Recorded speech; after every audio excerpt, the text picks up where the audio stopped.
हरे कृष्ण। हम लोग वैदिक साहित्य से संकलित भगवान निराकार है या साकार विषय से संबंधित श्लोकों से चर्चा कर रहे हैं। तो ब्रह्मवैवर्त पुराण में पूर्व भाग ब्रह्मखंड अध्याय 28 में श्लोक संख्या 1 में नारद मुनि प्रश्न पूछते हैं। डायरेक्ट क्वेश्चन कि भगवान साकार है या निराकार। शिव जी से पूछ रहे नारद जी।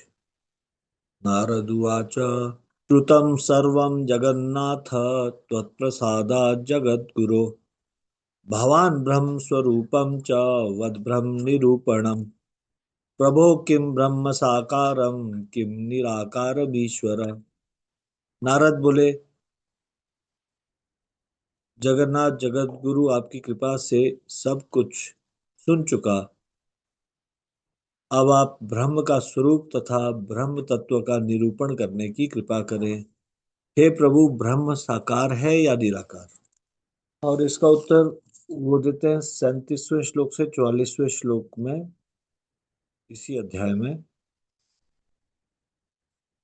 तो शिव जी बोलते हैं, तेज रूपम च तद्ब्रह्म ध्यायन्ते योगिना सदा वैष्णवा वास्तनम मन्ये मन्यते मध्व भवतः सूक्ष्म बुद्धया तत्तेज कस्य नाश्चर्य ध्यायन्ते पुरुषं विना कारणेन विना कार्यं कुतो वा प्रभवेद् भुवि ध्यायन्ते वैष्णवास्तस्मात् तत्र रूपं मनोहरम् स्वेच्छामयस्य पुंसश्च साकारस्यात्मनः सदा तत्तेजो मण्डलाकारे सूर्यकोटिसमप्रभे नित्यं स्थलं च प्रच्छन्नं गोलोकाभिधमेव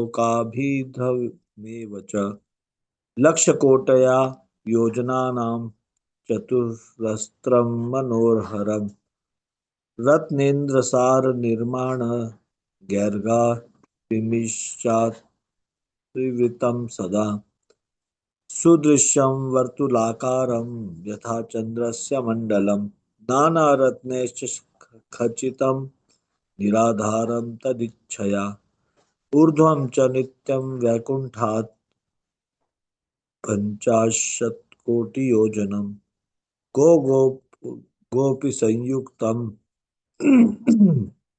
कल्पवृक्षसमन्वितं कामधेनुभिराकीर्णं रासमण्डलमण्डितं वृन्दावनवनाच्छन्नं न विराजावेष्टितं मुने। अनुवाद। उस ब्रह्म के उस तेजो रूप का सभी योगी सदैव ध्यान करते हैं, किंतु सूक्ष्म बुद्धि वाले मेरे भक्त वैष्णव गण ऐसा नहीं मानते। बिना पुरुष के केवल उस तेज का ध्यान करना किसी आश्रय में नहीं डालता। पृथ्वी पर बिना कारण के कार्य का होना कहाँ संभव है। इसीलिए वैष्णवगण सदैव उसमें स्वेच्छा में पुरुष के मनोहर रूप का, जो परमात्मा का साकार रूप है, ध्यान किया करते हैं। करोड़ों सूर्य के समान प्रकाशमान जो मंडलाकार तेज पुंज है, उसके भीतर नित्य धाम छिपा हुआ है, जिसका नाम गोलोक है। वह मनोहर लोक चारों ओर से लक्ष कोटि योजन विस्तृत है। सर्वश्रेष्ठ दिव्य रत्नों के सार तत्वों से उसका निर्माण हुआ है। ऐसे दिव्य भवनों तथा गोपांगनाओं से वह लोक भरा हुआ है। उसे सुखपूर्वक देखा जा सकता है। चंद्रमंडल के समान ही वह गोलाकार है। रत्नेन्द्र सार से निर्मित वह धाम परमात्मा की इच्छा के अनुसार बिना किसी आधार के ही स्थित है। हे मुने, इस प्रकार वह गोलोक उसी नित्य वैकुंठ धाम से 50 करोड़ योजन ऊपर है। वह गौ गोप गोपी से युक्त कल्प वृक्ष सहित कामधेनुओं से भरा हुआ, रास मंडल से सुशोभित, वृंदावन नामक वन से आच्छादित और विरजा नदी से आवेष्टित है। तो आज हम यहीं तक चर्चा करेंगे। शिव जी क्या बता रहे हैं यहाँ पे? जब नारद जी पूछते हैं साकार है या निराकार, भगवान ब्रह्म क्या है, तो फिर वो कहते हैं कि जो वैष्णवगण है वो क्या करते हैं, साकार रूप भगवान के मनोहर रूप का ध्यान करते हैं, जो परमात्मा का साकार रूप है। साकार रूप का ही शरीर से निकलने वाला ये तेज है, जो ब्रह्म ज्योति है, भगवान का